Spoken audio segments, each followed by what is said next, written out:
welcome to the Side Sessions podcast. We've been laughing out loud, and my level of you know, when you laugh, you can feel your abs tensing up.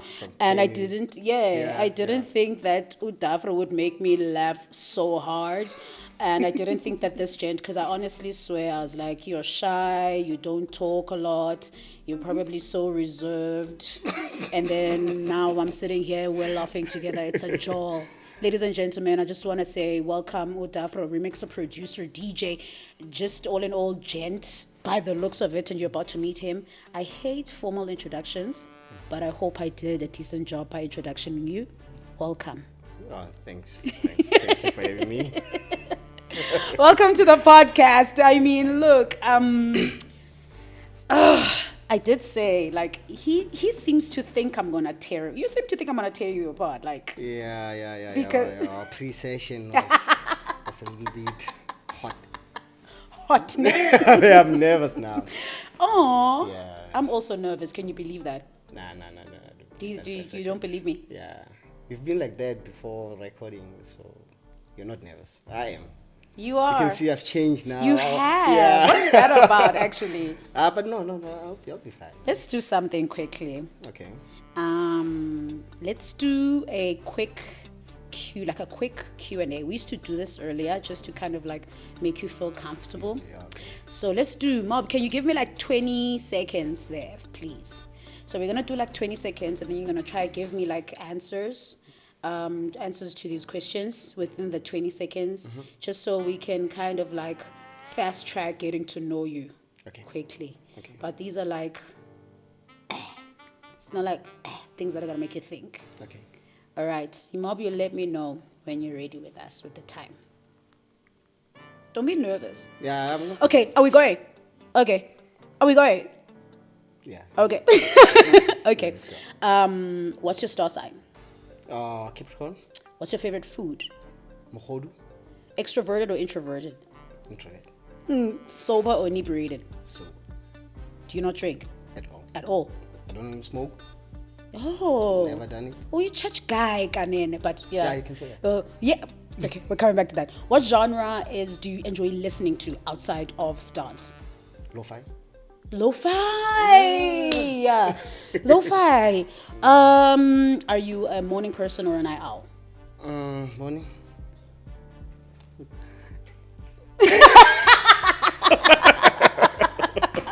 I can't believe you're a morning person, actually. What do you mean? Like, are you more active in the morning? Yeah. You know, if I wake up late, my day is full. You're joking. I always assume producers are night owls. And the fun part is I sleep very late and I wake up early in the morning. So What's late? 2 a.m. to 3 a.m. Oh, that is late. Yeah, that's late. Okay. Introverted? Are you sure? Yeah, I am. Are you shy? Yeah, I am shy. But you can see now that I'm shy on this podcast. I'm confused. I'm even throwing my phone away, because when we met at Truth that day, Sure. I could tell. I was like, okay, well, I assumed rather that you're more shy, and I assumed you might be a bit introverted. But then on my WhatsApp, I'm like, who's this guy? Yeah. What's up? I wear a mask. What do you mean you wear a mask? Yeah, I become a totally different person. Oh, and that person is what? Like more energetic, more talkative. Yeah. Or Papa. Yeah, Papa. What's wrong with the Papa? It's not cool. They're Papa game now. Yeah, Papa. They're Papa now, Yeah, and I'm not ashamed. I know. I can tell. Welcome to the pod once again, Dafro. It's a pleasure to have you sitting next to me. Oh, thank you for having me, man. I'm not going to use my professional voice because that's going to make you very shy. Savona. Yeah, sure. Okay. I told you before we started that we need to get to know you, man. Yeah. Like, we understand, like, we're fans of your music, obviously. Sure. But today, we're going to do that. But, you've done shows where we've been fangirling over your music. Sure. You've done those. Sure. So now it's time for us to know who you really are, what your influences are, and who influences you. Yeah. It's time for us to know how old you are. All except that one. We'll leave my age will pass, but yeah, we'll talk about everything. So Everybody's personal except my age. so let's try to paint the timeline of your journey. Sure. From when you, let's say, had your first influences in music. Yeah. Tell me about that. Who influenced you? Because I understand that your father was a DJ, and I can understand that there was influence from him from that side. Tell me that story. Yeah. I mean, like you just said it. Started at home. My father DJing, actually practicing at home. So I was so fascinated. He never really said to me, come, let me teach you or let me introduce you to music. Just all organic with me.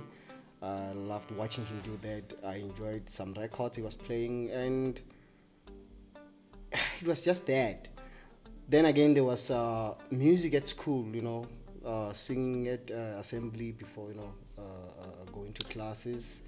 There was music at school, choir stuff, like choral stuff. Then, it just all came natural, man.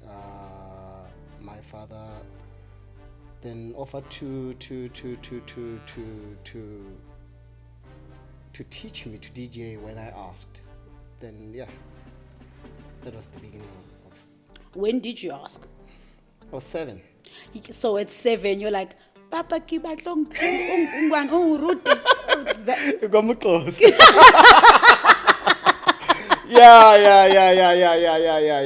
Like I was like, what's really happening here? I can hear the philosophy. This guy is playing 2 songs at the same time, but I can barely hear the difference between time. Like the songs are just synchronized. But how is that possible? Because I've never done that. I've never had it playing with tapes. We used to play cassettes. Yes. What's happening here? Then he explained, okay, this is tempo on the vinyl. It was during the times of vinyls. Okay, this is tempo. Tempo knob rather. We use it to adjust the speed, and all those basics that comes with DJing. Then the mixer is for this and that, blah blah blah. What year was this? I just want to understand something.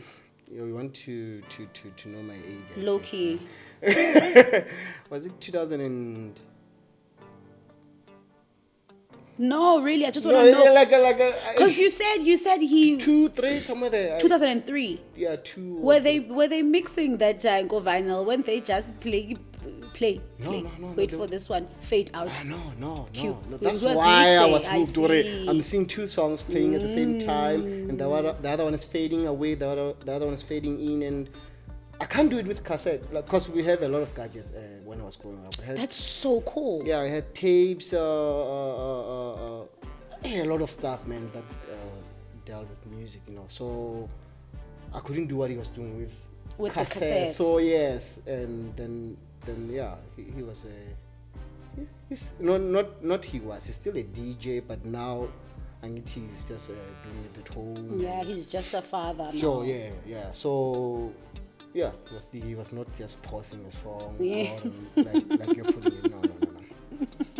I'm also teasing because I think by that time they were definitely probably mixing. No, they were mixing. He was DJing with the likes of Problem Child. When I heard you say that, by the way, I started then to ask because I've met 1083 and I'm like, yeah, he's been around. And I'm like, how old is 1083?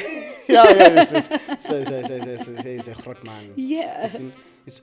From Child is the first person I ever had perform miracles, DJing. Because that's who he is. With vinyls. I'm talking about vinyls. That was like 2007. So my father, when he was out, maybe he was going to play with him, would come back recording of his mix. Cool. With cassettes. So we'll play them. This guy from Steel Problem Child, listen to what he's doing. Oh man.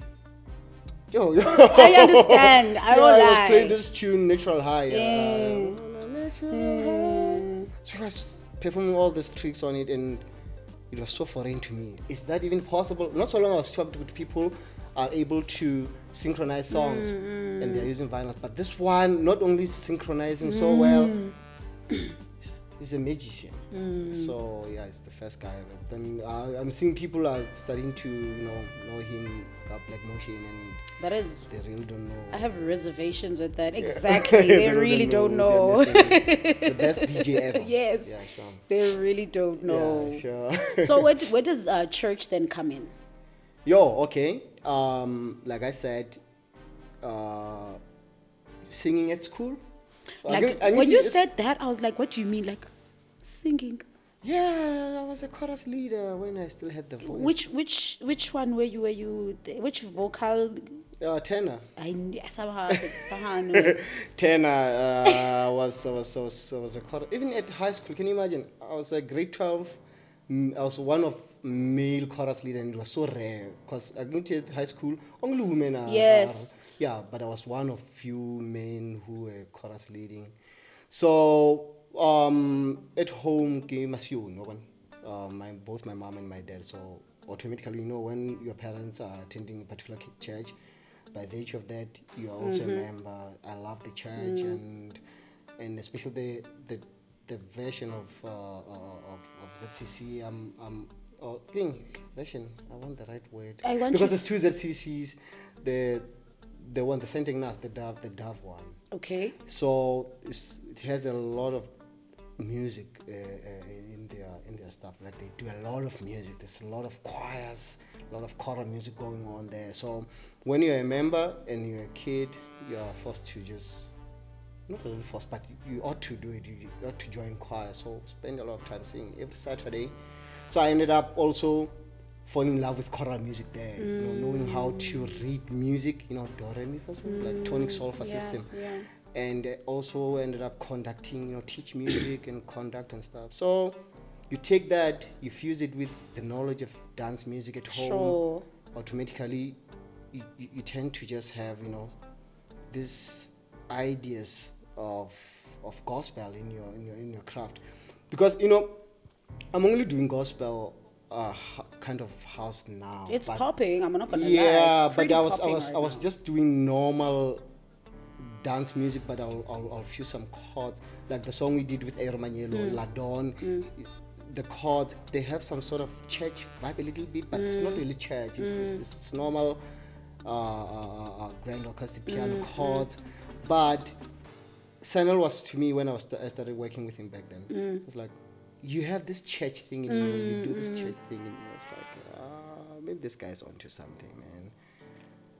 Then I started experimenting, and yeah. So I want to know something. Do you think possibly you could have seen yourself doing something else other than music, bearing in mind your influences at home? I doubt. Really, ne? I doubt. Music's been my life, man. Each and every kid at home, when teachers ask, what do you want to be when you grow up? Yeah, what did you say? A doctor. Yeah, I said a bunch of stuff, man. I wanted to be you. So it all, man, when time was going along, man, I ended up just choosing music. I have a degree, a law degree. I worked, but running your own label and just doing music, it's just what I'm focusing on now. Makes sense. We're gonna get to all of that, by the way. Yeah. When we get to the professional part of this conversation of your life. Yeah. We're trying to paint the timeline. Okay. So you're 7'8", you're learning how to DJ. I didn't hear that. You're Okay. 7'8", you're learning how to DJ. Is that how then your life progressed into DJing and then production, or is there some other sequence? Yeah, there's another element to the mix. So when I was just a DJ, I was maybe 13 years. Yeah. Hey, y'all guys started DJing early in Limpopo. Yeah. No one is gonna start DJing career at 24. How do you do that? I started mine so late. Like I realized what I wanted to do. Yeah, with women, I think this is yeah, I'm not having anything. No, that's fine. I've realized with women, only few of them, they started way back, like Zintle, but I was not old because Zinkla's older than me. But what I'm saying is, I remember I used to say to these guys, to my other friends, when I watched them, I'm like, you guys started working so early. I wish I knew that I wanted to do this thing when I was also a teenager. I knew, but I'm from the Eastern Cape, and it didn't look like a progressive career for me to make money. Okay. So I was like, just do something do else. Something else. Go to school. I mean, like I was telling you, Guti, a lot of us actually, the DJs from Limpopo, the Limpopo DJs, like Capo, we all passed through University of Limpopo. Can you imagine? We had the same mentality. For real, I can tell. Okay, music is music, but you just have to have something to follow on. But you guys did it early though. Like you guys have all the similar. But we're doing it simultaneously. You are gigging on weekend, you are attending on Monday, and it was just working out fine. But what we never, how can I just put it? We just did it simultaneously. Yeah, let me put it this way. Yeah, we just did it simultaneously, and it worked out fine for most of us. Yeah. But yeah, just to have something to follow on sounds safe. Because remember COVID, and when you're only a DJ and you don't have a degree and stuff, and you don't have work. Yeah, because during COVID, when things were not working out for most of us, then we start checking our qualifications. It's life. You have to go back and do what you have to do, and and we're gonna go back to now you are a teenager, and we're gonna. Seems like I'm messing up your timeline. Right? You're not. Don't worry about me, sweetheart. Don't worry about me. During COVID, funny enough, I was seeing this other guy, and his royalties paid during COVID, and that was great. I guess because I'm a DJ. I can't work, but also I realized I thank God for this because during COVID, places were approaching me to do content for them online. So some organizations were like, hey, we want you to do a mix, we want you to do this, we want you to do that. Yes. And they were paying for me to do that, so I'm grateful for that. So I didn't have to go and dig for my degree because I haven't used her. I haven't used her. A taste of her. I haven't. You've used your qualification. What is that qualification? It's law. It's law, you did say, as in LLB. Hectic. Not hectic, because I did undergrad law, but I did a double degree, environmental sciences and law, and then I decided I want to go do music and entertainment and broadcast. Sure. Then I put it aside. I never used it. So that's where we're at now.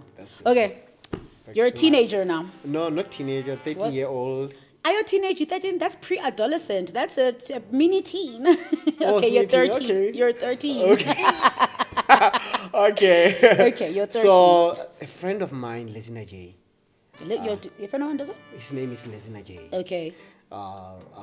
He comes to I think to the friend where we are playing kids, Where were you playing as kids? Gold starting. As in literally playing, not like playing music. No, not music. I'm the only DJ, I'm the only kid around the block. It's like when I DJ, if you go never is a DJ, And when we were playing, kids games, some other time, laziness at my place. I'm like, let me play for you.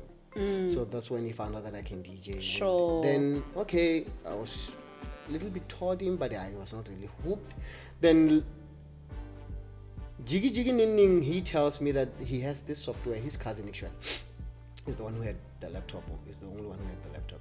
One of the geniuses our village has ever brought. Garipos, we called him Garipos. So he had this laptop. He won it at the S04 competition. And we're kids. They were designing some stuff, global warming. So the competition was to do illustration on how our daily activities are causing global warming, our emissions from cars and stuff, from cars, all these things. So he won the competition. countrywide. Then they gave him the laptop. amazing. Then he had this software, FL Studio. He got it from another guy from our village, Bali. The Sokaripos is the first one who cracked it, you know. Sure. There were not YouTube. Of course, there wasn't videos YouTube. there. So, Lezina comes to my place, tells me, we have this software, we make music. It's like, you make your own music. I mean, like, when I was DJing here alone, I'll take microphone, record, take microphone and put it on the table, hit drums. You're joking. Yeah, because I always thought I could do more than DJing, but I didn't know there are ways to doing it. Maybe the only way was studio, and the studio as you see it in the TV, and that's so not accessible. Yeah, so when he tells me that, I was like, yes, let me go and check this thing out. They showed me this, confused, but they told me what's happening there, and he told me, and he also bought his own computer because the cousin was just visiting and going back home. Then when he got his own PC, then he started teaching me FL Studio. Yeah. We started with FL. Now we're on FL Studio 21, right? Yes. But we started with FL Studio 3. Yeah. So then we mastered FL Studio 5. Then Lezina was the one who was teaching me, and Nami was, getting the software. I was starting to teach him some stuff that I find out. But he's the one who really showed me how do we do this. He discovered tricks, show me how to use the mix, and fast forward, started making proper music. Yeah, I started when you were making music as a bedroom producer, when you're an amateur, you're making music, but even yourself, this is not the music we hear from radio, from TV and stuff. I'm making music, but I'm not ready. I'm just making my own songs. It's fascinating. Like, you're using your 3310 to compose. It's fun to just say I created this melodies, but now I'm doing actual beats. It's fun, but doesn't sound like that Mouse song. Doesn't sound like the song I had from DJ Fresh's compilation. What are they using? What's happening? I want to find out. It's just have to spend a lot of time. And it gets better with time. So until 2010, it's like now you feel like you from 2007 yes to 2010 yes that is that, but let me not oversay to mess up your timeline. No, don't say whatever you want to say. Okay, then you can go ahead and continue from 2010. I'm here for it. Okay. I'm here for it. Then I was happy that amongst our group of producers at home, now it's 6 of us. Is Whisper, Paledi, Shimi Boy, Lezina, Karposi, me. But I was having this creative word. I was using the name Daroj. Daroj is the one who's hitting it. So I had that pride. So Whisper came and told us, guys, do you know this guy, the Capo? Sure. From Shields in 2010. I'll never forget that. He ruined my day that day. The Capo, the hell is the Capo? I mean, like, fuck.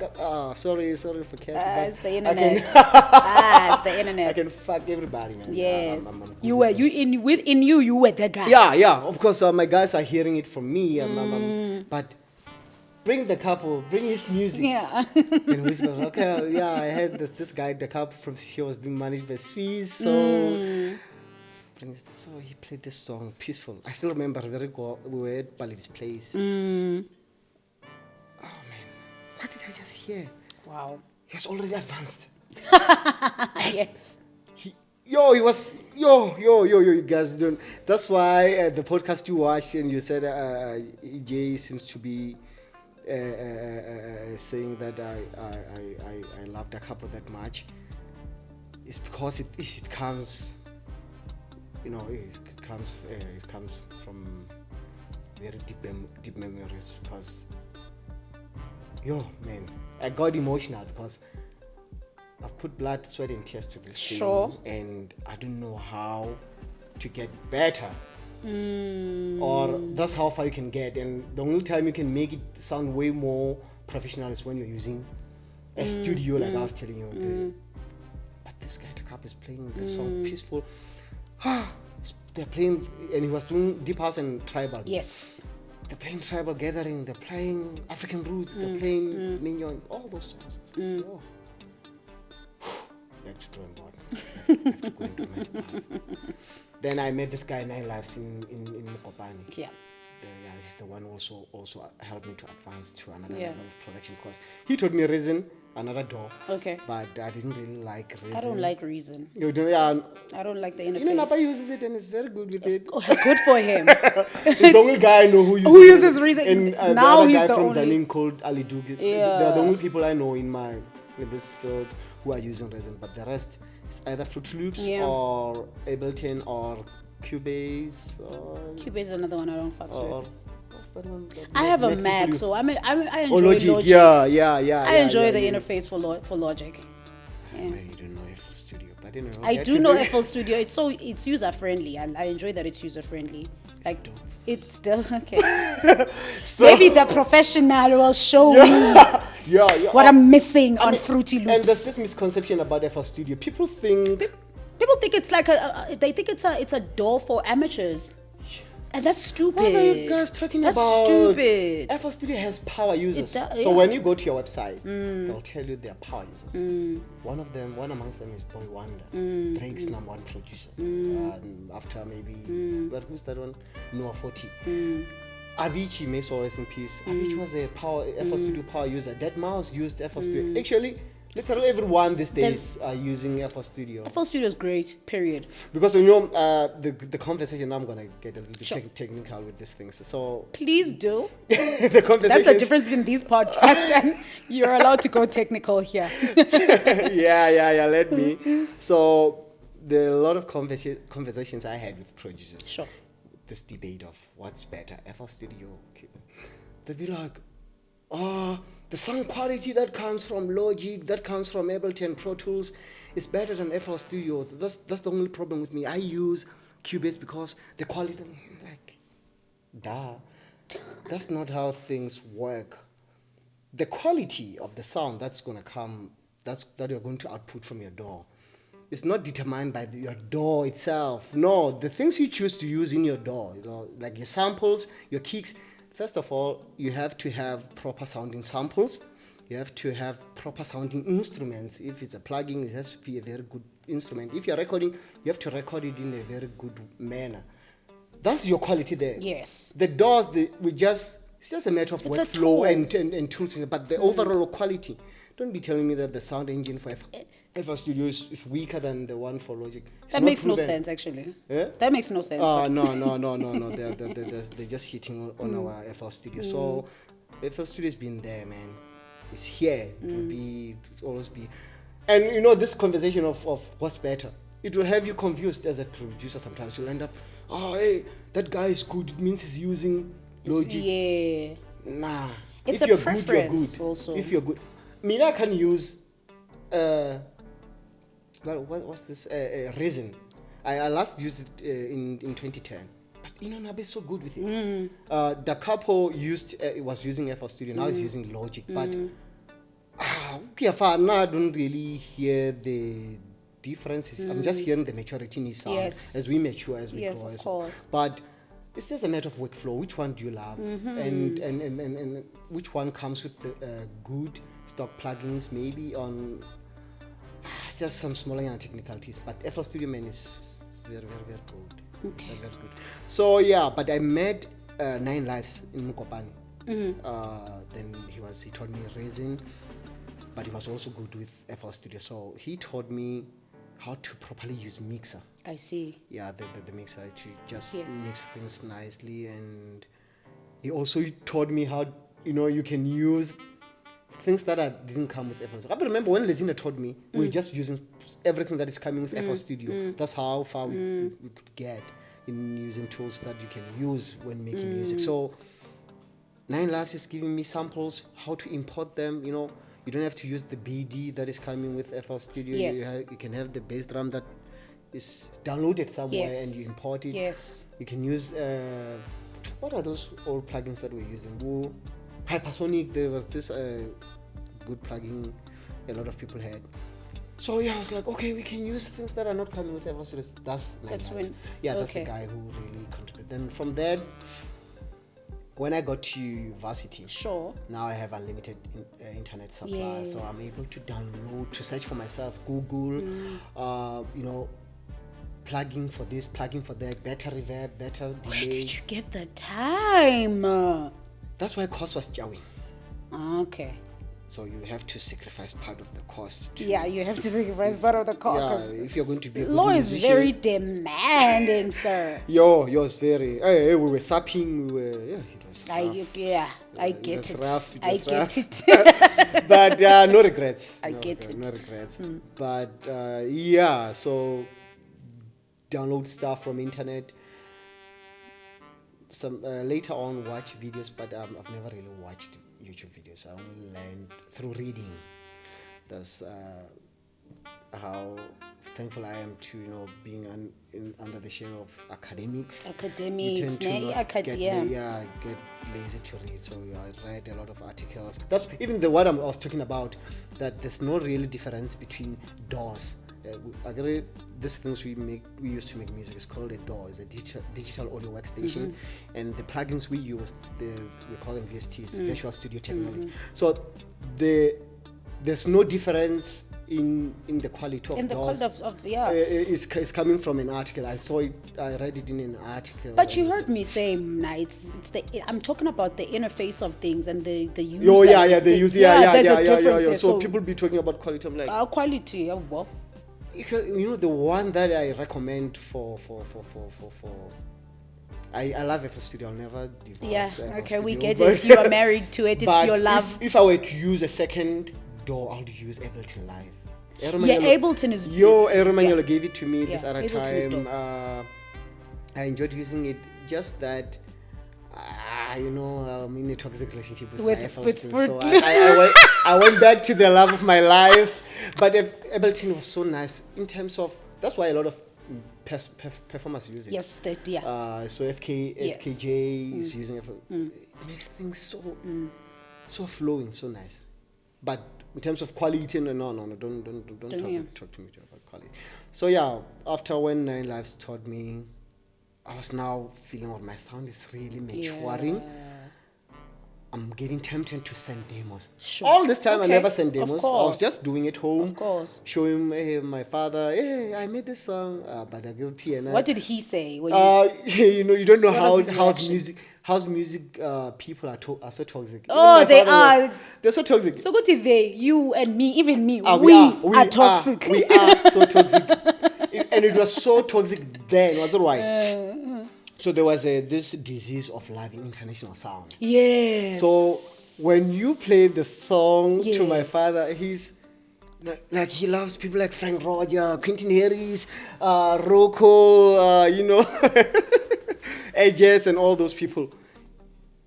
If you're gonna play something, as long as it has South African flag on it, hundreds, you're not gonna go together, you and him. So I was South African. I'm yes, South you are South African. So he didn't really pay attention to my music. He really loved his people abroad because he was buying vinyls from House Afrika and so he was ordering them, and he would be specific. I want Rocco's latest release. I want Quentin Harris, Frank Roger, Harrison Crump, and all those people. So where was I? I was answering something, then you took me down the memory lane. That's what you're doing. Essentially, that's what we're doing. You're still doing it. Sure. But I was talking about the production that I never shared. Yes. I never sent demos. I was just playing for my father, my friends, and stuff. So the first time I felt like sending music was when I got to varsity, when I was doing my first year. Because there was internet there, and I felt like even fellow students at the address, they'd be like, "Hey, we have this guy making music in here. It's so good." And that's where you also seeing other people from other provinces. Maybe from my village, I'm the one, me and my friends. But I'd love to think I'm better than them. The pride thing. But when you go to varsity, there's other people who are better with this thing, and they're from other settlements and stuff. So, but it gave me a lot of courage seeing those strangers appreciating my art. Yeah. I don't know these people. Maybe they're not buying face. They're like, they are good as well, but they love what I'm doing. Yes. Man, this is dope. It's like, yeah, maybe it's time. So 2014, fast forward 2014, I started sending demos, send to Solkendi, whatever record label that was pushing then, whatever artist was there, you know, sending to artists, DJ Ganyani, and all those percent. Oh man, this is my music. Please check it out. And I'm also not. What year was this? 2014. Sure. Okay. 2014, and you know, of course, you'll never get replies, and I mean, maybe they are getting replies from a lot of people. I mean, a lot of demos. Like they're receiving a lot of demos. Sure. So then I was like, I don't think this thing is. It's just. Let me focus on my degree. At least I'm at school. I'm at school now, so let me just focus on my law and get on the fashion, you know. Sure. Stay away from fashion. So later on, 2014, I met this guy, Symphonic. Sure. We call him Symphonic. He's my friend there, from Limpopo. So, he was my classmate. Yeah.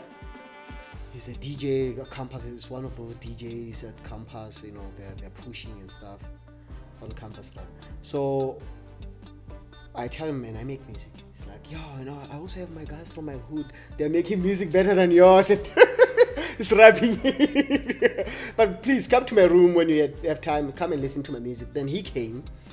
Then he was, yo, man, you're good. Then he sent to his friends, you know, now he's changing. Now, you know, of course, guys, friend. I have a friend on campus. Better than you. Then, yeah, that was that. He opened a WhatsApp group. We're sharing music then. Then this guy there, his name is Ali Duke, man. God bless Ali Duke. So, he's like, man, you're so talented, but I hear you're no longer sharing your demos. Yeah. Why is that? No, man, I've shared. I've sent to a lot of people. All those names, Fistas. Compilation. Yeah, so exactly. Compilations. Nah. You're verified. So, it's like, you know what? Don't sleep on yourself. You know? Yeah. Give it one more try. He's good as well, by the way. And he was already used getting along with people like Ukanyani and whatnot.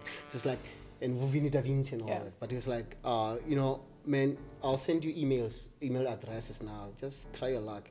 He sent me Vinny Da Vinci email and the Capo's email. So it was late that time. So he was like, I'll send you in the morning the rest of the email addresses. So it's like, okay. But I think he forgot. So I only had the Capo's email. And Vinny's. It was late 2014, and the Capo's already now. Yes. No, at this time I'm no longer competing with the Capo. Yeah, you're no longer. No. Yo. Oh, sorry. Yo. 2010 I was astonished, ne? But 2014, 13, I was flabbergasted. Like, that guy was a monster now. Yeah. That's when he brought in Aquatone, another evil side of him. That Aquatone is a menace, actually. Yes, that's a villain. It's a villain. The song let's play. Cyril sound selections. I think it was track 7. I still play that project, by the way, today. I was like, what's happening here? I mean, I thought we were competing nicely. I know you don't know me, but I was competing with you. We're doing light sounds, music and stuff, you know, chords, roads, you know. What are you doing here? It's doing very hard. It's like techno. It's not techno, but it's so solid. And his mixes, the Capo's mixes, has always been clean. He always had this ear for sounds. So his sound is clean. It's way far. I'm no longer You're competing. No longer competing. I'm learning from this guy now. That's when I was like, this guy is my inspiration now. Yes. I'm no longer competing with him. It's impossible to compete with him. It's like, do you watch Dragon Ball Z? Yeah. It's like a saying. he always, you know. It's like a saying. So it's always Super Saiyan 1, Super Saiyan. You can never catch up with that. Yes. Such a person. Yeah. So talented. He's a genius. The level of ingenuity behind his music and it was only 2014. Yes. But I have his email address here. I can't send him music because he's also trying to, focus his own resources. No, I get that. So you have to also be wise when sending demos. But yes. I think I taught that. I learned that by myself already. You have to just be wise when sending demos. You have to have some sort of a technique. It's not just you wake up and do a subject. You write the subject, then you attach and you say. No, you have to be wise. The type of music you're sending to whom and when and how are you writing your email. So actually I had a reject from House Afrika before the beginning. That's why I was actually I no longer do this thing. Because I sent music to House Afrika and the music was good. But I think what disqualified me was the attitude. I was like, the subject was proposal to do business. As opposed to what? As opposed to? Demo. Something more what? Something more down to earth. Yeah. You have to keep it polite. Yeah. Like demo submission. Yeah. Then even when you go into the body of your email, hello, or dear Sam, like you're applying for a job. My name is so and so and so. I'm a dance music producer. I'd really delight if you take a listen at my craft. Hoping to hear from you. So you don't even tell them what you want to do with those songs. You just want them to listen to them. So, but like I said, I didn't learn it anywhere. I learned it from my mistake where I was like to Tim White. I didn't even know him then, but he's the one who replied. I was like, oh, ready to do business. Yeah, check out my music and tell me what you feel. And yeah, I want to release it under House Afrika. And he was like, your music. I'm glad he replied. I'm glad he gave me feedback. Then he was like, oh no, he didn't really comment on the man I said, but I think it also messed up things. I think so. Okay. To this day. So he was like, we love your music, but we feel like you're using a lot of European samples. So there was this disease of people taking a sample, they just put it the way it is. And it pained me so much because I've always been synthetic by nature. Sure. I always created my own sound. Yes. So those sounds, I just imitated, but I created them. I didn't. You didn't import take them anyone. from, Yes, verbatim. I didn't take sample. I just created something. So it sounded international, different from the local producers. Then people like Abu Klok or Mamang and other people who were doing deep house. In South Africa at the time. So that's the reply I got, and I replied as well. Oh, I promise you I didn't. I'm sure you're like freaking out now. No. Man, what more do you want me to do, man? So when Ali Du gave me those emails, I had the Capo's email. I had Vinny Da Vinci. Now it was not info at House Afrika. Yes, it was Vinny Da Vinci at House Afrika. So. But I was skeptical because I'm tired. I've been sending demos. So,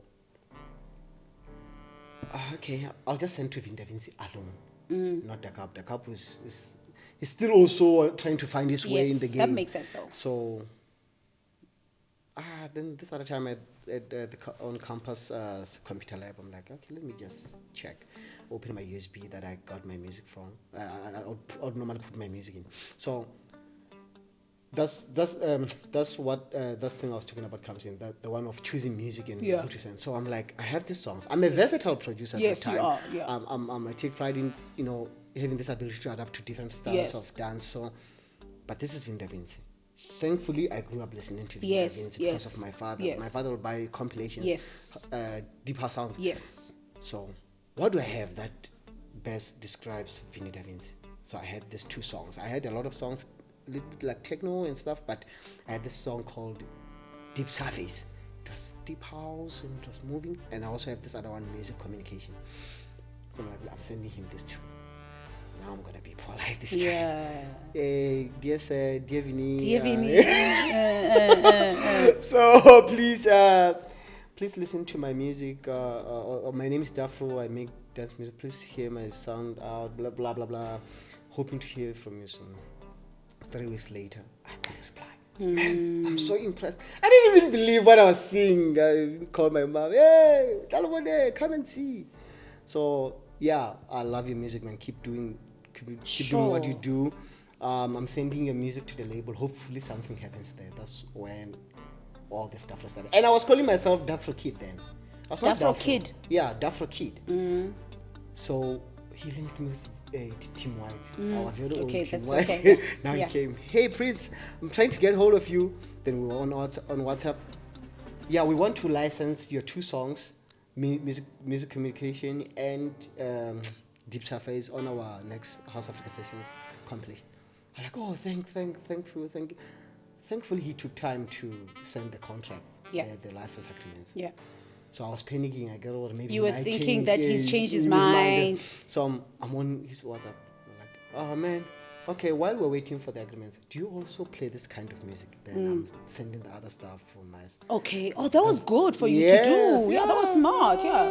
Okay. He's like, yeah, I love this. Send more. Oh, I send more. Now he called. I got a call now. It's like, man, I don't think compilation is the way to go. I think we can see how we can move about this thing. Yes. Like, what is he talking about? So I'm in the US now. When I come back, we'll talk it through. So when he came back and he reached out, he was like, man, I'm doing a 4-disc bumper pack compilation where I'm giving each and every producer a disc. I'm deciding to give you one. A disc. Yo, my heart stopped beating for good 4 minutes. I died, like, because taking into account my journey, man, this is not happening. I know I'm dreaming, this is happening. This is how the great House Afrika. That's why even now when I'm getting, good stuff in this music business thing, signing with Sony and playing maybe on good stages and stuff, they really don't evoke that feeling I felt. That was, would you say that was the highlight for you? It was your highlight. Breathtaking. Like, I've never felt like that. I don't think I'll ever feel like that. Wow. Now when things come, I say, oh, it's a good thing. I just get excited. But I'm coming from a bedroom environment. I don't really have a powerful PC there is. I don't have studio monitors. I'm using headphones, I'm using DVD speakers. I made this type of music. This label wants to put on their CD. I'm going to be on hard. Yes. We're the last generation of us hard copies, I think so, in dance music. Hey, I didn't sleep for a good month, man. Could you just wake up in the middle of the night? Believe yo. Hi, man, guys. My friends, they were so happy. Man, that was. Whew. So yeah, we went on with the compilation and it was really materializing. I believed it, that this thing is happening when he said everything is fine. Like after sending contracts and all that, then he's sending an artwork. It was yellow in color. Later on, he sent a hard copy before they go to in the email. So it's like, hey Prince. Oh, sorry about that. You're saying it like he would say. Hey, Prince, I'm trying to make you jealous. And I was jealous. Oh, this is a hard copy and stuff. So that was the turning point of my music career then. Because after House Afrika, it still is, but it was one of those key players. Because everyone literally for came real from though, there. for like real. The Capo, Brazo, China, they all had compilations there. Yes. Then I was also in the same. And you were there in the same breath. Yo, man. So, yeah, from there, that's when people like Chama Music and the Capo started knowing about me. Before he didn't know about me. I was just competing with him. Yeah, in secret, but now you're in his eyes. I even met him for the first time, and that was the turning point. And I was learning to make big mistakes. Then What kind of big mistakes? So of mistakes of relaxing. I believe when I got the spotlight, if I had any experience, I was supposed to not hold back from that point. No, you are being introduced as Dafro, and everyone is loving all these songs. I was supposed to make sure that there's something whenever people search. So But it seems like you did, though. You did. But later on, not now, not that. But you were young also. Yeah, that's what I'm talking about. Not lack of knowledge. I'm not sure whether it was because of ignorance or maybe the background or something. But I think you're kicking yourself too hard. I don't It's know. like saying, I don't know if you know, there's like a trend on TikTok. There was a recession. When was the recession in South Africa? 2008, 2003. Yeah. There was a recession, and it's like saying that you feel bad for not buying a house when there was a recession. And where did you get the money? How old were you? How old were you? So like you just. But I think I was quite. It was quite different. But I think I played a role in not doing something about it. Okay, you know? okay. So it's a not you feeling. Yeah, also. yeah, because everything was there, the platform, the spotlight, and all that. Okay. Had I known better, I was just gonna take it from there and work so hard, like I'm working now. Now I can see like I'm making a small amount of progress a day. I love how things are going so far, but I wish everything I know now I knew. You knew then. Yeah, Where do you feel like you could have been had you made those decisions then? I could be retiring by now. You could be retiring. I personally don't see myself as a 40-year-old DJ or okay, yes. I think because I don't really love the environment of DJing. That's why I don't go out partying. Sure, I get you. So the environment is so overwhelming. Even though I'm going there to perform in DJ, I don't really like that. I get you. I'm just doing it because I must. Because you must. So if I did the right things back then, I think by now I was just going to stick to running a label. Which makes sense also. And stay away from going out and traveling. Would you still be making the music? But not performing not have it. the pressure of staying consistent. Yes, yeah, that's what just I'm to also once asking. in a while. Just like releasing music, not pressure to be out there to perform it. Because now we are doing it because we want to secure a spot. Yes. And try to make a good killing. So it takes time. It's a process. You have to stay consistent. You have to put your body under pressure and all that. You have to learn. But when if I had it been the other way, no, I was not going to be making music now. It's not like I was just gonna make it because, or I was just going to learn to play instruments, where I just meet with friends on weekends and we play band and in band and we just make music once in a while. But now it's a must. We have no choice. So, what do you think was missing though for you back then? Music business knowledge. Okay. To start with, and mentorship, no. Yeah, I didn't have mentorship. I didn't have someone to mentor me. Like people like Vinny Da Vinci, they were just good to me and everyone else. But I think they were just letting everyone learn their own way. But one thing I loved about and also learned about people like Vinny Da Vinci and Tim White, and I'm really grateful I was through that. You don't have to screw anyone to be where you want to be in the game. That's one. Is that what you learned from them? They didn't even say it. They just acted. Look, Jones, I come from bedroom. I was telling you my circumstances, poor background and whatnot. I come with music, no knowledge. I don't know what is publishing. I don't know what is masterized. Yes. I don't know anything about. I don't even know what is a distributor. Yeah. I just know that my music is going to go to Musica. Yes. How that happens, I don't know.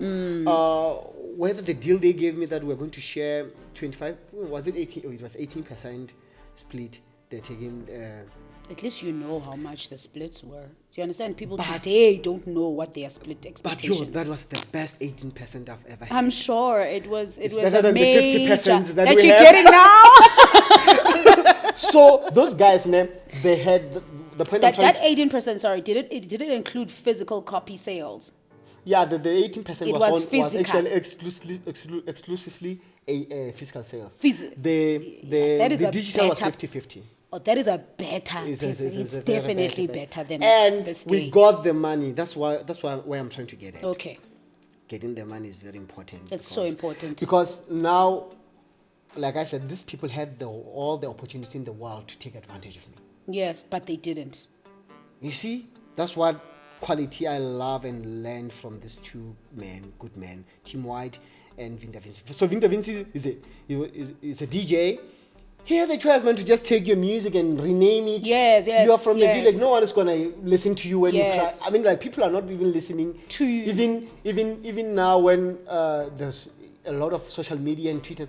When an artist is gonna come, a small artist is gonna come and complain about maybe a big artist, no one is listening to small artists now. That's true. Then it was even way easier for more, the people to rob other people. But they didn't. They just chose this guy's from. They did. They nourished the talent instead of suffocating it. Look. That was the enjoyable thing about House Afrika, by the way. Bruh. We knew you from the Eastern Cape, from listening to House Afrika. Bruh. I'm not thinking certain songs from the other side belong to them or these songs belong. No. We knew exactly who was. Exactly. They didn't want to interfere. And they were both DJs. I mean, like, man, we really don't see this for what it is. These people had the choice in the world. They have this talent, a lot of music from a lot of projects. They could be legends now in terms of music making. By now, they would have traveled the whole world. They have big names, man. Because of that, they would have been named. They would have been named legends, good music producers and stuff. But they chose to remain DJs, which is good because they are legends in their right. In their right, they man. Definitely are. Ah, man, that made me respect them more. And I've never even met Vinny Da Vinci, For real? No. I was supposed to meet him in Durban for the first time I went to Durban in 2016. We were on the same lineup. I fell as I was so tired. I played and went to the car and I slept. When I woke up, for real? Oh, that's surprising. And we were not really chatting on WhatsApp. We were only talking on. That's genuine right there, actually. That's genuine. That guy was out for your best interest. For the mere fact that you've never met him, you never felt the need to kiss his ass, you never felt the... I literally remember when he was winning the Metro FM award. I texted him, oh man, I was checking on, did you manage to talk to the label and stuff? Then he was, oh man, I'm still in there, but I'll talk to you when I come back. He was not like, we have to Palomfana or something. Exactly. Then he made the post to me to be done. Yeah, like he. So even when I got paid, it was not much. I think we got the first payment we got is like 26 grand. Coming from a very, very, very. Were you coming from from nowhere? That's a lot of money. So you get from your music also. That kind of gives you a sense of. Bruh. You don't understand how I was feeling, man. Boo! 26 grand. Then it paralyzes you and you're still a student. You can't believe it. You check, you're like, maybe the bank teller just inputted numbers there. They're not really real. So I tested it. I went to... You're a true black person.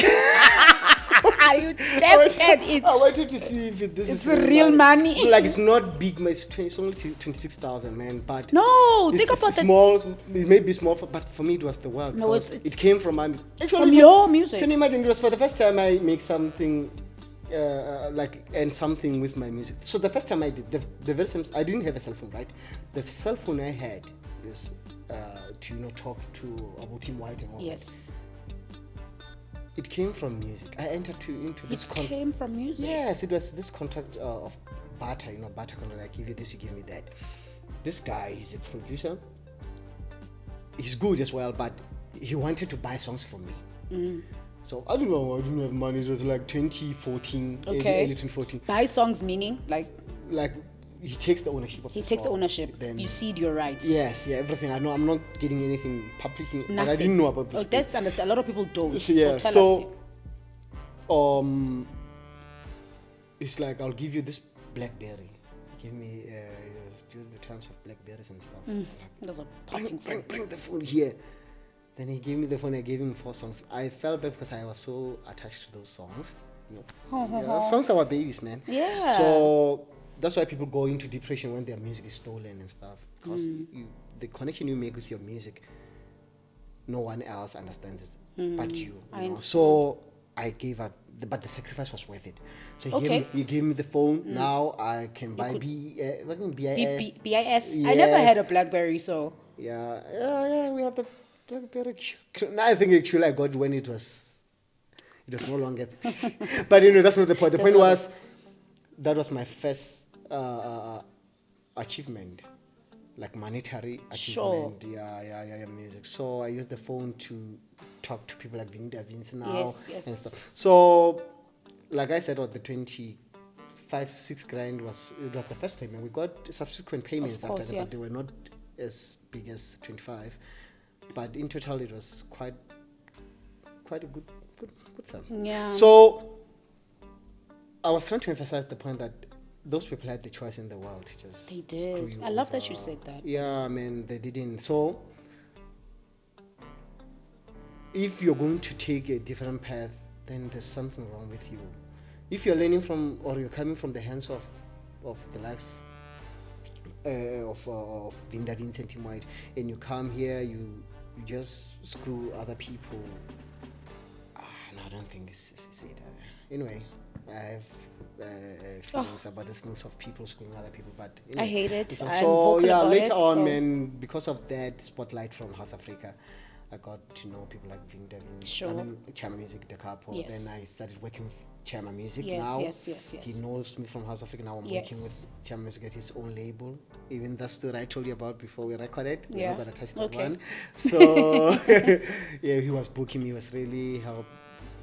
He actually did a lot of bringing all of you guys this side, so people here this side can consume you. Chama Music is one of the good guys. He also has the bone of Vinny Da Vinci. Just that those ones are the Get it, Gemini. Yeah, those are the messiahs of it. Tim White and Vinny Da Vinci. But Chama Music as well is really good because he'd book me. He'd book you guys. Yeah, like he didn't say because you are releasing under my label and I'm bigger than you and I'm gonna try to promote you and send your music to people like Black Motion and Bodhisattva, because he was sending my music to other people out there and stuff, and come and play for free. Now Chama Music is not like that. It's like, how much can you charge me for it? And I'm like, because I know you. Because you know. So he'd do that and book you and respect you as an artist and it's good. And I think I also I always have this privilege of meeting people who have this respect for artists, no matter how big they are than the artist in question. So Aero Manielo, the same thing. Yeah. After working with Chama Music, I started working with Aero Manielo, releasing under his label. Then later on, we signed with Sony. I'll get to the We'll definitely to get the to duo part, but he's also one of those, because the first project I ever worked with Aero Manielo, it was a collab for his EP Go Get Physical. Ne? We did one song with Jama. Then after that, he came to me and like, yo man, my bro Idris Elba is doing a remix package and he wants me to remix, and I'm thinking I can use someone like you to tackle the remix. Let's collaborate on the remix. Then Idris sent the vocal, then we did it and he liked it. I loved it too. Yeah. That's my that kind of sound is my brand. So after releasing it, we started working on more music. Wait, are you saying that you and Aero started working together post that remix? Yeah. You're not joking. You're joking. Yeah. And when was that remix from? Which remix is that? We're talking about the same remix? Are we the at Idris Elba? On Live. Hey, on live. How old is On Live? It's 2019. It's actually older than I thought it is. Yeah. It's so current. Yeah, 2019. So when did you start working with Aero? 2019. I know that, but for some reason it feels like you've been working together longer. Or is it because I have no concept of time that 2019 seems like now to me? Yeah, maybe that. 2019, how long is 2019? 4 years ago. Yeah. Okay. Yeah, true. Yeah, we worked on that jam and then on live. Then after that we did some stuff. Then he was like, he's thinking we can. I think it was just Aero Manielo and Dafro. Yeah. Then it's like, let's just do a duo. We name it. Then we discussed the names and we felt Manielo Dafro is the one, because we wanted to just be close to our names. Makes sense. Sure. So yeah, then Transmix Soul had our song. Wait, what made you guys did you guys work that well together that you decided let's do some duo work? Yeah, I mean, like, first the collaboration, the Ujama thing. Then the second, what's this song? The one on live. Then third, the Ujama one was released on a lot of other places. Is Ujama the one that the song that was released on Get Physical? Yeah, Get Physical, sure. Because didn't you guys? Because I feel like it was released on other places as well. It's involved in other compilations, perhaps. Yeah, maybe Get Physical compilations. Like it's the label they take from their catalog and they redistribute. Yeah, sure, exactly. So it was there. Then we did Ladon. The Ladon was finished in 2019. Just that we released it in 2020, but it was finished in 2019. So we were going to release it as Dafro and Ermanyalo, like we were doing. And also we were busy with other stuff, and he was like, no man, let's just do a duo. And his manager supported it as well. So we did the duo. We released under Stay True first. Under who? Stay True sound. Stay True. Yeah, okay. We have an EP there called House Afrika. Oh, I see. Yeah. Why did I think? Never mind. Then but because I got it last year, last 2021 they did the remix package for the song we did. So then we released with Sony Music. We signed actually. It was a 5-year deal. We're gonna give them an album. Oh, I see. We are forever working on it. So we're working on an album. It's so difficult. I understand. Yeah, it's so difficult. How far within your 5 years are you now with Sony? We are left with 2 years. Okay. But you still owe them an album. It's scary to owe them. I can understand that. yeah, because the relationship is nice. And how we met them, Sony Music, is through Transmix. So Aero sent the song Ladon to Transmix. Transmix was like, where are you guys planning on release it? Because of the way other international medium-sized record label. You're reminding me of what you were saying prior to this recording. So they wanted to release it, and they had their own conditions. Oh, but we feel like you guys are copying Kena Music. The grand piano. This thing of grand piano was too much. So the labels felt if we can remove the pianos, and then we were like, no, we'll pass. Then Transmix came and he played it to his team, and they liked it, and all was history. Then we released and we signed the deal. So we're just left with giving them an album. And it's hard. So because our duo is independent, from our separate work. Yeah, so I'm Dafro in my own space. It's Aero, then we have Manuel Dafro. So we're trying to just get the album ready. I think by next year it'll be ready. So we're up to date now, I guess. With our timeline, we're up to date. That was awesome, actually. That was a great story. I don't know if you've ever told it before. Yeah, not like this. Not like this. I was able to just paint the whole picture, which is what I really enjoyed. Because that's tops. Yeah, I like it. I like Welcome it. to the podcast. No longer nervous Welcome to now. the side sessions. Yo, what's up, guys? I just came in. I had no idea, honestly. Not that I had no idea. I mean, look, the duo work that you guys are doing that's just the duo that's the only thing that you guys work as a duo together on, or do you have other properties that you guys work on together as? Because I also understand that you have your own record label, but you're one, like, you have a partner in that record label. Yeah. And when did you decide to establish that particular part of your life? So it was it 2020? 2020. Because, like I said, working with Aero, you were talking about mentorship that I didn't have when I was a kid. Yes. So even though it was not expressly, put, Aero was my mentor, and he still is. Because every time I want to consult, when I'm having something that is confusing me, I consult. I have this big artist.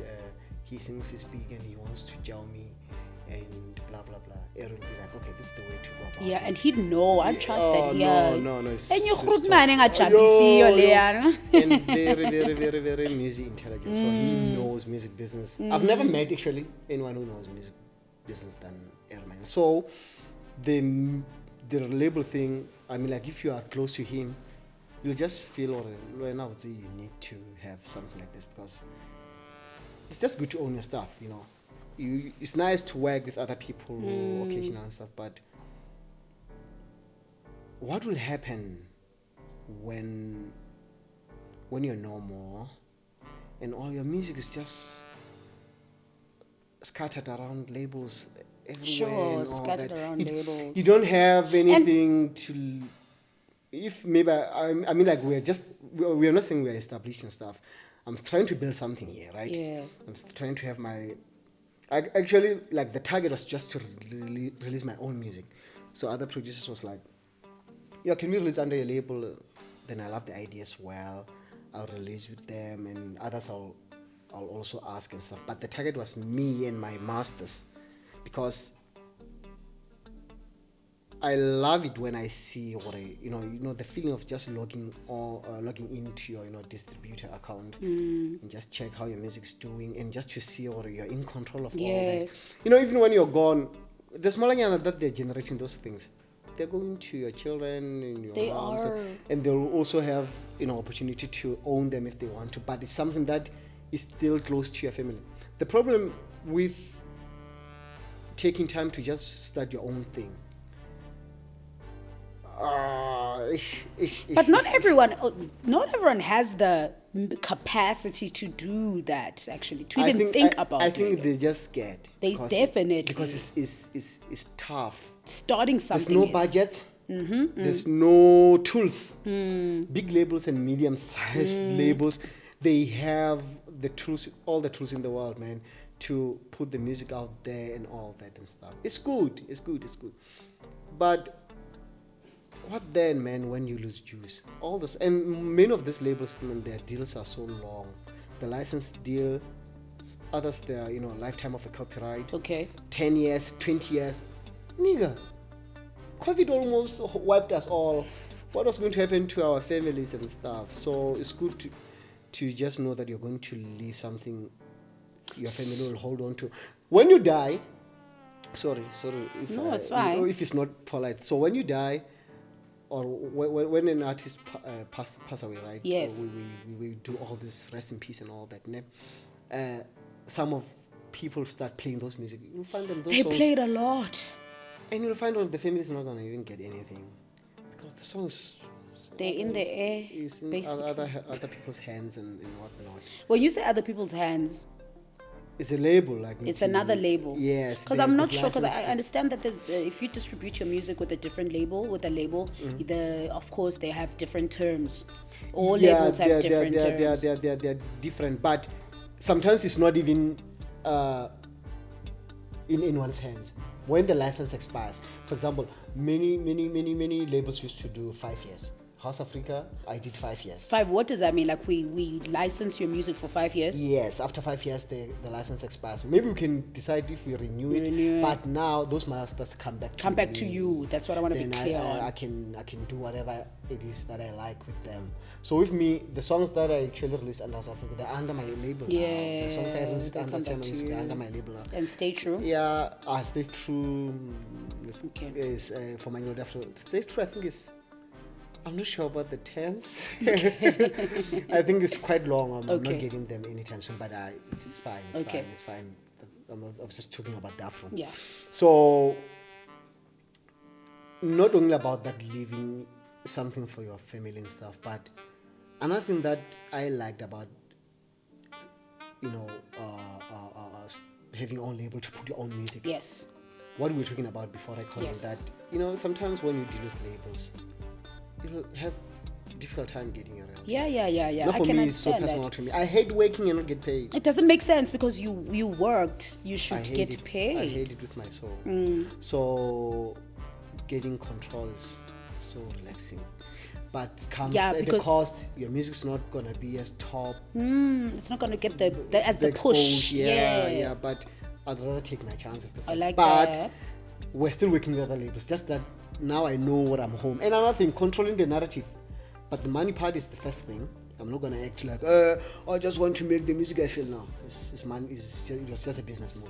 The money first. But another thing I love about music is the freedom that comes with it. So when you're releasing with other labels, they tend to dictate the narrative.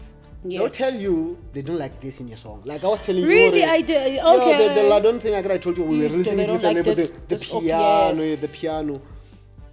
I'm gonna tell myself that I love the piano and I'm gonna release it here. So at least you had the guts to say, "Hey, I'm keeping it."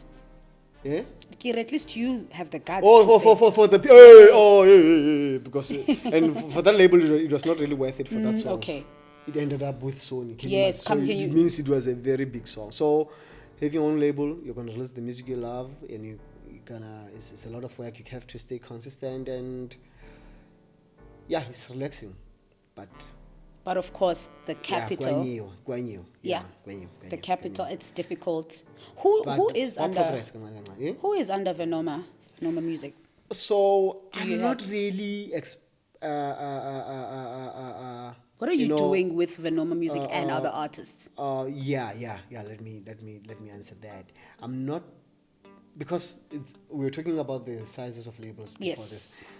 So let's be clear, size of labels. So we established that there may possibly be different size of labels. We understand that Sony is major, and we established that you consider, so let's say according to our views, you consider Venoma Musike as like a small. So we were like, okay, we need a comparison to a medium size. So sure. So that people know what we're talking about. So medium is something that is not small. That is not small and not big. So major, when we're talking about Sony, Platoon, yes. So it's a small label, so we can't afford to sign anyone at the moment. Okay. So me and my partner DJ Berger. DJ Berger is your partner. Yeah, it's my partner. We released together there. Me and him are technically signed to the label, but we didn't really sign anything. But we know that that's the home label when we wanna release anything, we release here. But for other artists, we just license. You license. So yeah, now my license still. So I'm just doing them 5 years. I don't want to be keeping someone's music for too long. I don't want to do it. You don't feel like also that is your duty? In a way, I think to musicians. The spirit of Vinny Da Vinci. The spirit of Vinny Da Vinci. So those guys took my music for 5 years. I'm following, after their ways, following what they've been doing. So 5 years, I can even make it 3. Just make it fair for both parties. It's fair. 5 years is fair. Yeah, because gives you imagine time the song is going to pick up after 2 Yes. years. But now if the song is going to pick up after 5 years, it was not really meant to pick up here. So 5 years, that's what I do. I've been releasing a lot of good talent. People like Rocktonic. There's this guy. Love Rocktonic. Rocktonic is so dope. I feel like I released you feel no. I'm not angsanga. Okay. I'm listening to music all the time. As a DJ, I'm always listening to it. I'm always receiving music. But the one thing, I'm always wanting to keep up with the fresh. The fresh. Yeah. The old people again, the older music, I'm not gonna stay be reminiscent of old classics. We're moving. Yeah. When we talk of freshness, that's Rocktonic for you. Yes, fresh. Love. So it's anyway. Very, very, very good. Yeah. Very, very good. So he's been releasing there, and also have Dr. Phil. This guy. Dr. Phil. There's a guy called Dr. Phil. Yeah. Okay, I'm gonna look him up actually. Actually, yeah, that's the one you were supposed to be knowing by now because he's out there. So how do you spell Dr. Phil? What if I thought it was actually I just I parked. It's whatever because I thought it was Dr. But yeah, it's Fewel. It's so good. Okay. Good. And actually, the guy's been around for some time. No, I know that artist. Yes, he's I was reading his profile not so long. He worked with iFunny back then. He's also I know that artist. So yeah, I have his EP. We have his EP called My Label, and many very good upcoming deep house producers. The heavy name I have there is Nokwazi. So it came with this guy, Dr. Debson. He collaborated with Nokwazi, then he released it there. And Bukeka, she's also under. We have something of her under our catalog. She collaborated with these other guys. They released it there, and yeah, so yeah, others, you know what I realized? What's with Venom obsession? What's up with that? Everything is Venom, Venomous. Like, I realized, like, but where does that come from? So Venoma Musike, it doesn't mean anything, by the way. No, the Venom thing for you. Yeah. You haven't realized that you've used it. Because I used even your EPs, bro. Yeah, Venomous EP, true. So it's just the name. I just fell in love with the sound effect of the name Venom, the way it sounds. I loved it. And I hate snakes. So people were associating me with snakes. I was like, hey. We would. That's the first thing that would happen. No. That not that type of Venom, I mean, but yeah, it was in 2016. I was watching Twilight. So they. I'm glad a guy can come on a platform and admit that they were watching Twilight. Yo, man, come on. I'm happy. Why? Come here, Why? give it to me. Why? Is it because they don't like to admit that they enjoyed watching Twilight. Oh, come on, man. Twilight is quite good. I hate those two simps. The main Edward and Jacob. No. Why would that's you not hate what I them? preach They for. That's not what I preach. That's the fact that you didn't lady, know that they were supposed to leave that lady a long time ago. I still remember this other scene when she kissed Jacob, and that one read the I agree he read thoughts. Yes, that one, and then he was got like, so upset. His thoughts were too loud, and that lady was, I love you too. What the hell? Nigga, my vampire, I'll get my soulmate. Oh my god, I will live longer, of course. Guys, I cannot believe you know. Jacob is a simp. No. Yeah, he's a big simp. I just love the what? I love the supernatural stuff, The who? Supernatural. Okay. Oh, you're a nerd. I love it. Yeah, like the rules, the CGI, like, so I love the vampires, how they were fast, and the wolves, how they made that wolf to be bigger. That was, and the storyline. So only the simp part. So the Venom thing, when that guy James, is it James, part 1? He beat yes, Bella, and then you could see. Then she was crying that her hand is burning. Then Carlisle was like, it's the and Venom. She was like, Bella. They said it's the Venom. So I was like, I love whatever it is that entered her to make it burn. And so the Venom. So I started calling my sound Venom. That was because as a producer, you always have to have a sound signature. We learn from people like the Capo. They'll have the Capo's touch, Mamang, what feeling, what. Then I was like, mine will be Venom. So I did it in 2016. Then when I met Aero, we focused on manual drafts. I was no longer doing the Venoma sound. I only started doing it resumed it this year under my own label and stuff. So yeah, Venoma Musike. The name is Venom is just for effect. It's the effect. The name so Venom. The music is music. Just also the effect, the spelling. I need to spell it. Yeah, you're wearing a shirt. Yeah, music. Venoma Musike. I'm joking.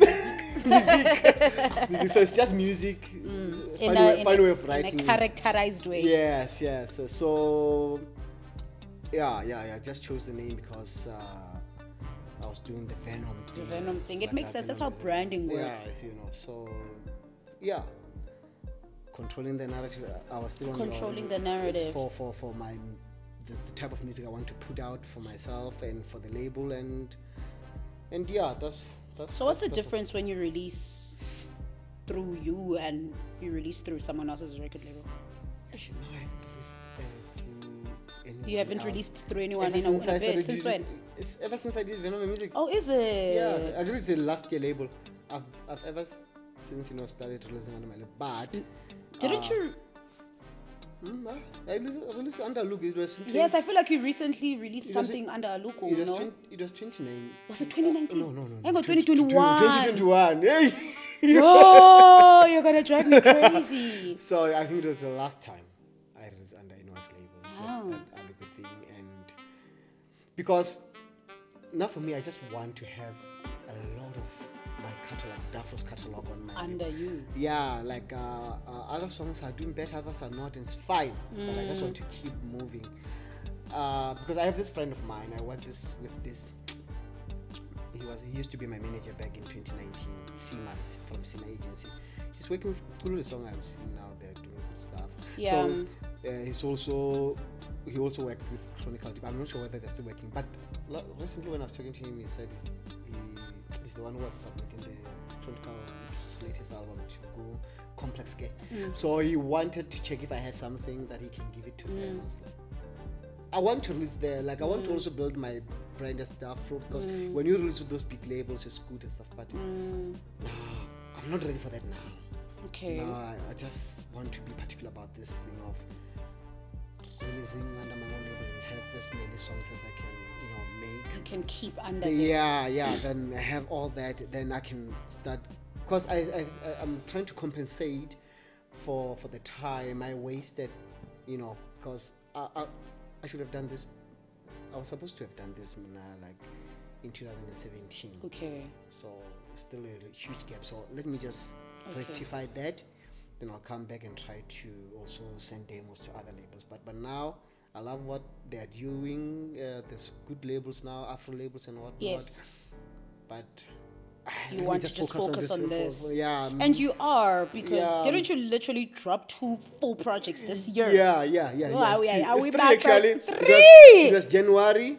3 full projects. January was my last Afro, because now I've ceased doing Afro a little bit because of trying to revive this Venoma sound, that like Venoma's EP sound. So can you describe it in words? This Venoma No, sound. it's simply deep tech. My own style of deep tech. Is it minimal?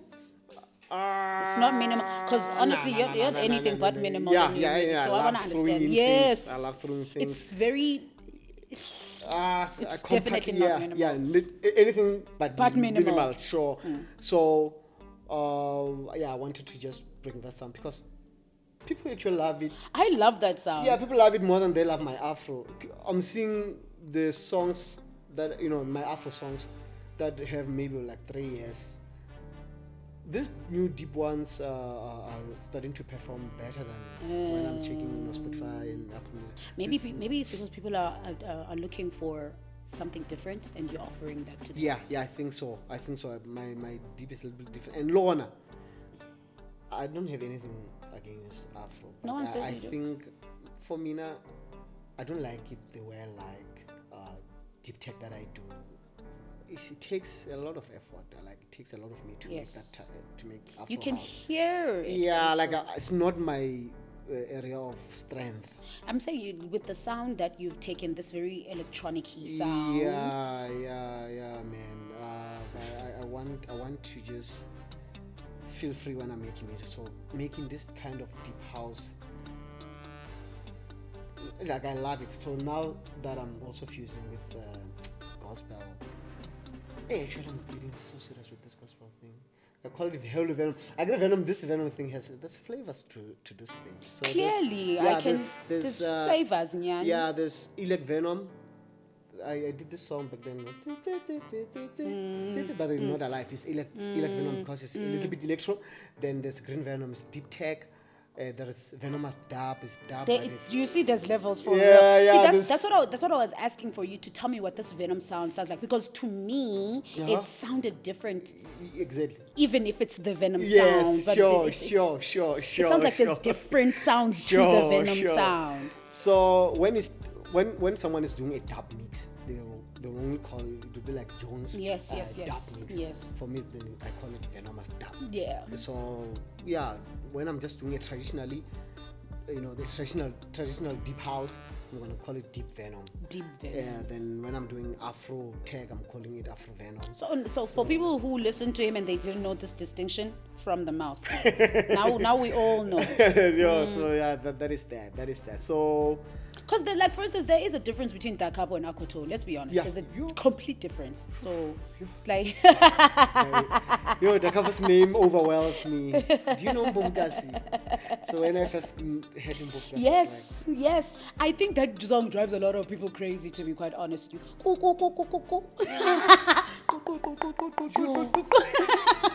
Yo. That's my best Afro song out there. I love Abiro.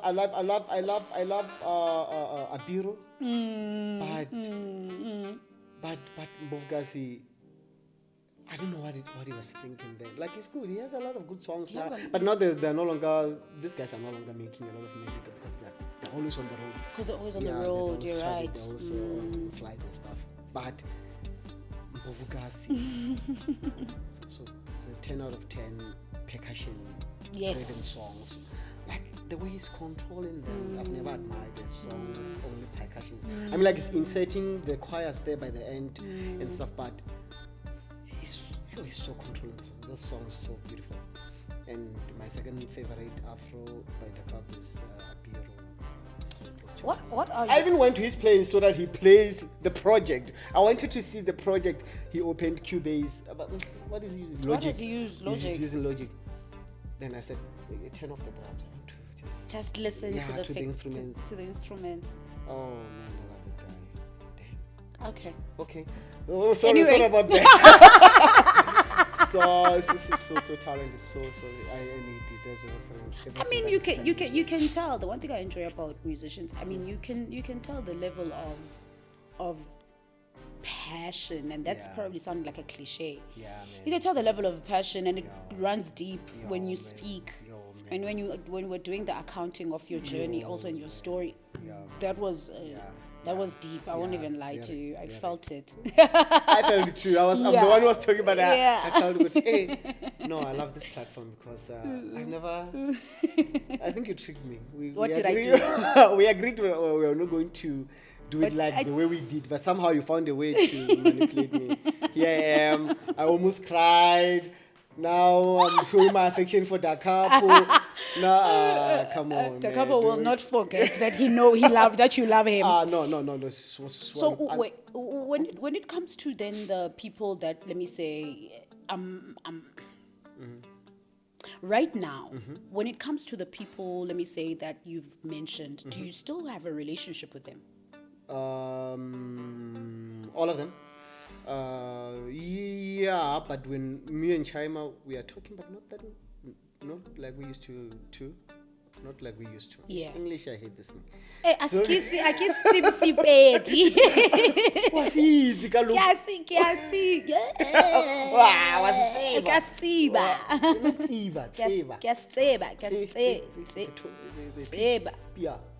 It's a pitch thing.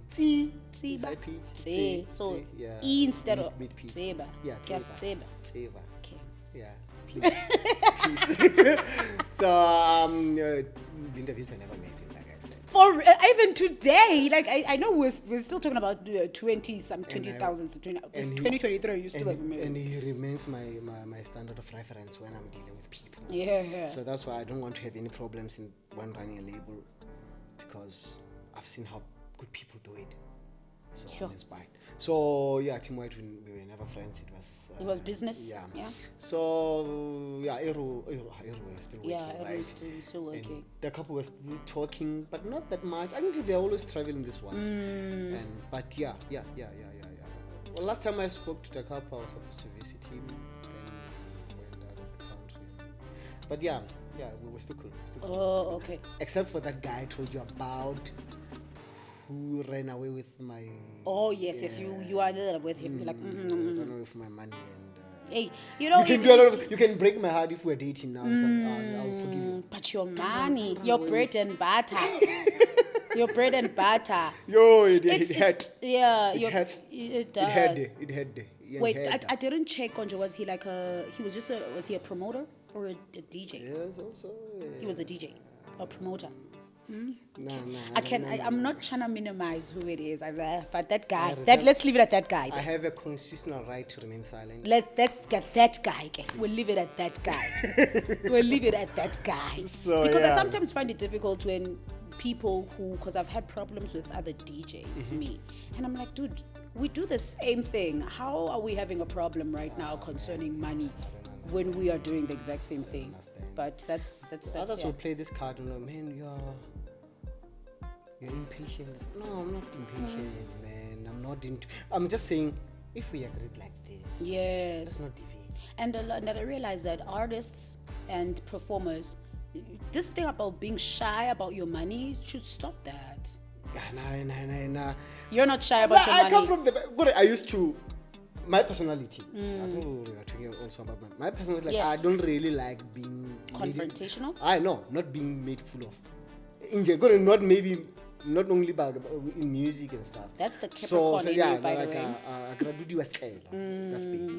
So. So when I came into music, when people start taking advantage of you, you want to check or should I go about it the way I would if it was not music or what's happening? Am I wrong? Sometimes I feel better or not. I attacked this guy because he did this to me and stuff.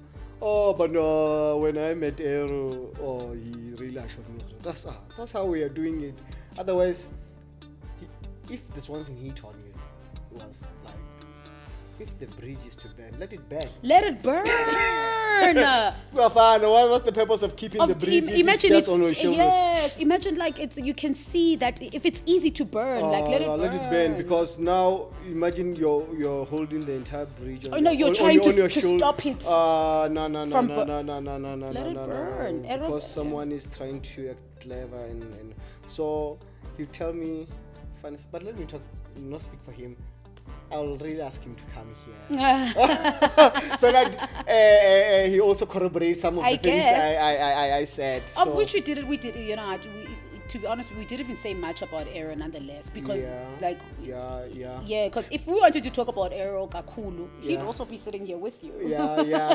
But he also has a very good story. No, I know that he does, definitely. I would love to have him on my pod. In terms of music business as well, I think a lot of upcoming producers need to hear it from the people like him, because like I learned a lot in terms like music business. What are the top things you learned from him that you want to share? Music business wise, like in terms the importance of owning. Let me tell you. Let me tell you. You know, when I met Aero, I never got paid. Before I met Aero, I never experienced some money. Why? Is publishing right? I never really paid attention to publishing. And I was like, what is publishing mean? I can get money from the stores for iTunes and whatnot, and the royalties I get mainly from that. Yes. Actually, only from that. So what is radio thing and stuff and Samro? What's the purpose of registering with Samro and stuff? But when I met Aero, I was different because he told me, no, this is very important. Go and read. Because it's not like, let me teach you this. He sees you want to learn this, then he gives you the opportunity and stuff. If you ask questions, he answers. He makes it easy for you. So imagine I started taking publishing things serious from 2020.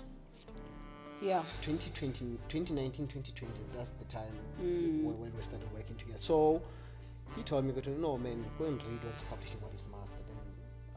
Then I started learning. Okay, this is how a song generates revenues. Okay, copyright, master right. This is how you capitalize on your copyright. This is how you capitalize on your master. What did he say? Read, just for someone else who wants to know. No. Like he was just explaining. Read up, generally. Like pointing me into. Like he never, put me down and say like, look, this. No. He was like, go and check. He encouraged you to go out. Exactly. He gave me the drive to go and look out for that information. So it was very important to learn mechanical royalties and all those things. So that's the problem with us upcoming producers. When you are starting off, you're excited or strangers are inboxing you. Yeah, and someone from Eastern Cape is, hey, I love your music. And you feel like you're on top of the world and stuff. You just focus on making music. You want to get better. You search on YouTube, like, videos or how to perfect your production, your mix and stuff. You leave behind the business part of things, which is biggest mistake. Biggest. Like, not big. Underestimate the impact it has on your music career. So get that thing right as well. As much as you are striving to to perfect your music, your sound and whatnot, also have more knowledge on business. So yeah, meeting Aero, he assured me to you. It was also important, I guess, in general, for you to learn it where you learn it, for your own things and your own record label things when it was time. Yeah, but I feel like, imagine if I started Do you see? Oh, no, exactly. You see, this is what I was talking about. But I think the recession one is not the same as this one, because I had all the tools. But you didn't have this tool. Did you need this? Did you not have? Oh yeah, Maria. Yeah, you're right. You're right. It's first time I hear you're right. No, it's not. I want. So yeah. How to negotiate as well. Sometimes I'll consider myself as someone who sometimes, but now I'm better. But I used to get annoyed easily.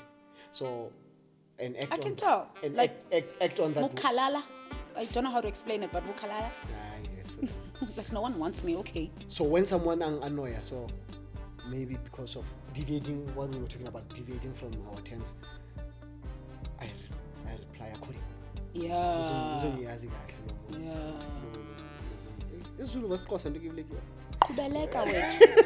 We'll find ourselves. So he's the one who will teach you how to be, polite about it and know when to escalate. Don't just start by exploding. So yeah. Approach is so important. So yeah, and he remains one of my inspirations because, like I did mention already, it's one of good music. Apart from DJing and stuff, music business. Yes. Because his recent project, he made a song for Disney. Can you imagine? Yes, that was huge, by the way. Yeah. There's he's done stuff like this. I mean, this is his thing. He's being in this game of sync. This is his thing. It's his thing. Yeah, so he knows the game. So I'm looking up, to what's on the day, and yeah. So yeah, he told me to know where to get the information, or how much of importance the information is, and yeah. So what does the future for Venoma Musike and ideally Dafro look like? Oh, I didn't mention what I don't see myself as a 40-year-old DJ. You did say you don't see yourself as a 40-year-old DJ. So what do you see? If I had it my way, it was just going to be actually 35. I also agree. So at 35, I was just going to say... You want to retire? Provided the situation allows it. Yeah, you'll manifest retirement. So, Venoma Musike, I wish to pass it to my children. Yeah, that's one legacy. I'm talking about the near future, like 5 to 10 years. Damn, children. Unless you have children already. Yeah, I have a daughter. Oh, I see. Okay, that makes sense then. So yeah, but I think it's growing, bit by bit. I think it's growing. I'm seeing it signing artists. I'd want to sign, even if I had the resources, I would sign. I get you. Someone like Rocktonic, like I said, she's very, very talented. I was going to just not only license music, I was going to, let me give you the best 3-year deal you've ever heard about, you've never seen.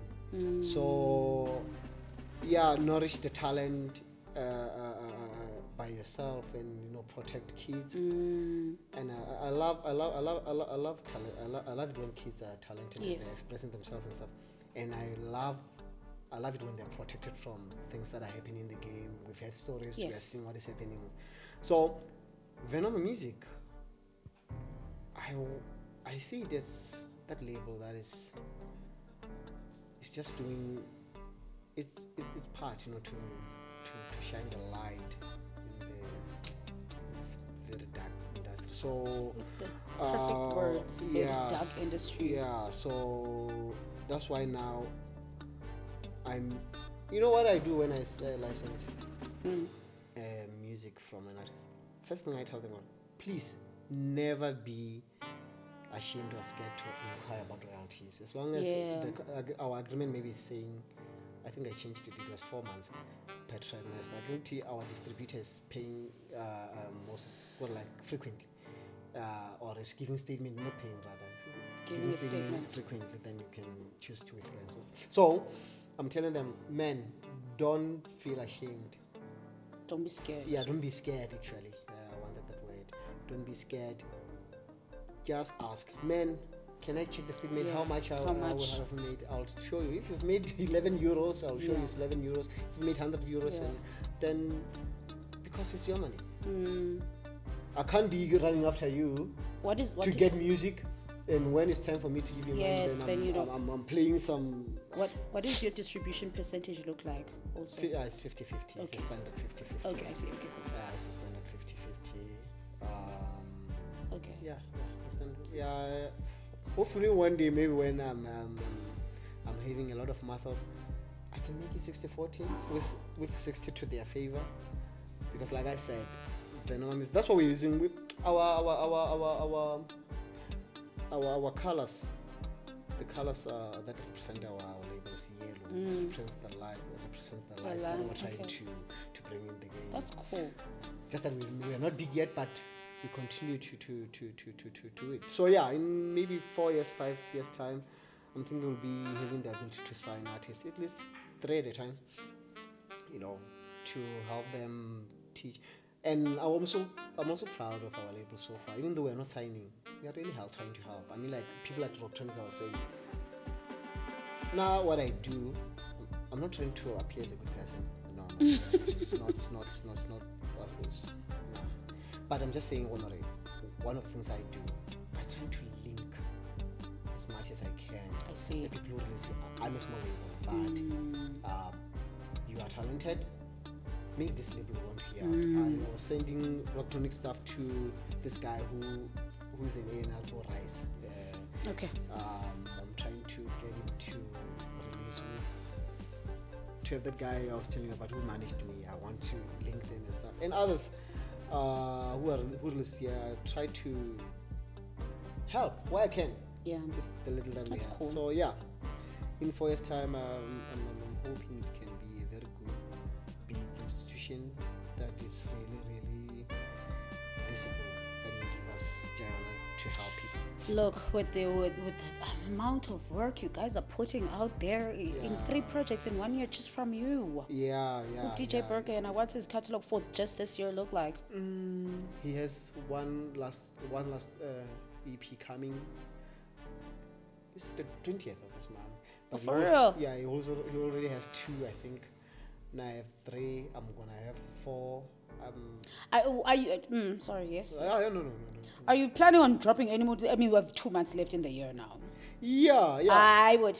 Like, this is a digital space. Things are moving so fast, so you can't release each and every 3 months. You have to release sooner than that. It has to be, the interval has to be at least 1 month if you are releasing by yourself, because there's no much activity going on. So like this song, I'm giving it time to expand because we are paying this much for promotion and stuff. No, we're just relying on promoting ourselves and organic promotions and stuff. So we have to put out as much as we can. So now, as an artist, I don't want to spend more than 2 months without releasing. But that's why I'm saying what I'm trying to rectify the mistakes. The mistakes you made. 2018, I didn't release. I only remixed. I did this God Bless remix I did for Lagadi Soul and House Afrika. It was my only remix. Yeah. 2017, I did only 1 EP. 2016, I did only 1 EP. 2019, I did 1 EP. Yeah. Manula's label. 2020, I didn't release anything. Okay. I was working on Manula Dafro. 2021, I did that EP with Alu. Yes. Then 2022, because I was just starting for my label, I released, I think it's one EP, and I brought those songs that I got the masters back. The songs from House Afrika and Venoma Musike, then I re-released them. Okay. And but this year I've been trying to put out music for myself. Yeah. So I think next year, that's my goal. Every 3 weeks. I need to Interesting. I need to shorten it to 3 weeks or a month, but I don't want to spend more than 2 months without releasing. I want to see this. But it will only be deep. Which means you've got a lot of content. Yeah. Like you've got stuff. Oh no. What does mean you no, I just produce. Make go. Yeah.